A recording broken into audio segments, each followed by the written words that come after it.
Hello guys, and welcome to this video where I'm going to be showing you how to create cinematic photos or images with Leonardo AI. So the first thing you have to do is to go to the Leonardo AI website and then click on the image section.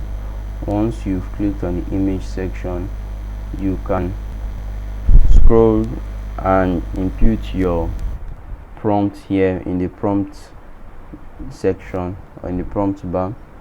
So once you input on it, you can go to the model or preset section on the top left and choose cinematic keynote. This will give you the best option for your cinematic pictures.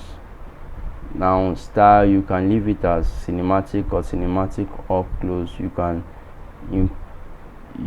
can also choose fashion, film, food, or depending on what you want to do, but I like leaving it in cinematic. And then I can choose the generation mode, fast or quality, but quality would mean that you have the premium version.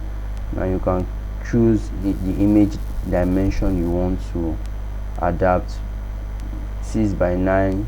If you want a customized one, you can click on the customized or on the custom section, then you can choose what you want. So these are the images that I have downloaded or created. You can also do the same. If you've enjoyed this video, please consider subscribing and leaving a comment below. Thank you and do have a great day.